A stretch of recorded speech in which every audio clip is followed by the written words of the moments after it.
नमस्कार। आसतु जानिबा आज केमिति कोन रहिछि आपनक राशिफल रे।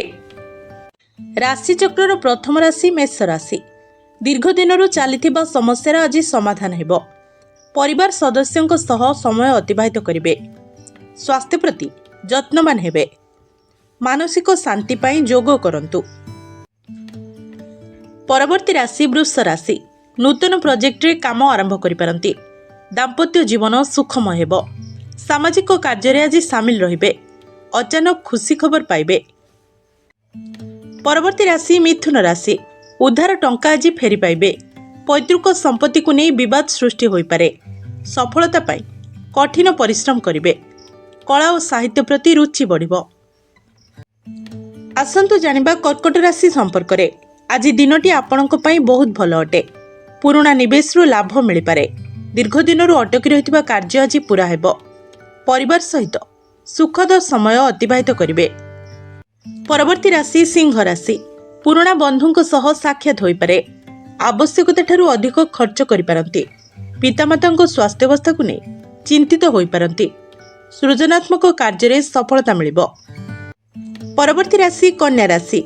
शिक्षा क्षेत्र रे आपनकु सफलता प्राप्ति हेबो। राजनीति रे शामिल हेबे।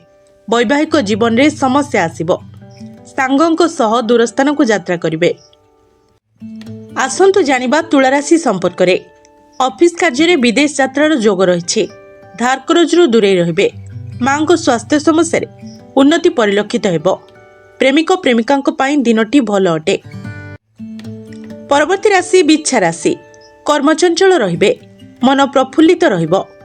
आय ठारू व्यय अधिक हेबो। अजथा खर्च ठारू आज दूरे रहिबे। घर पाई नुआ जिनिस किनि पारंती। कला और साहित्य क्षेत्र रे आपनकु सफलता मिलिबो। परवर्ती राशि धनु राशि। दिनटी मिश्र फल प्रदान करिबो। धार्मिक कार्य करिवे। समाज रे मान प्रतिष्ठा बढ़िबो।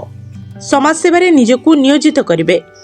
दाम्पत्य जीवन रे तिक्तता देखा देबो। आसंतु जानिबा मकर राशि संपर्क रे। आज शारीरिक जंत्रणा भोगिबे। स्वास्थ्य प्रति जत्नवान हेबे। बुलाबुली पाई योजना प्रस्तुत करिवे। खेलाड़ी को सफलता मिलिबो। व्यवसाय रे क्षति घटी पारे। परवर्ती राशि कुंभ राशि। निवेश आज आपनकु लाभ मिलिबो। कार्यरु आशाजनक फल मिलिबो। आत्मविश्वास सह कार्य संपादन करिवे। ऑफिस रे पदोन्नतिर संभावना रहिछि। आसंतु जानिबा राशि चक्रर शेष राशि मीन राशि संपर्क रे। संतानक भविष्यत पई नुआ योजना करिवे। विद्यार्थी पढ़ारे मनोयोग करिवे।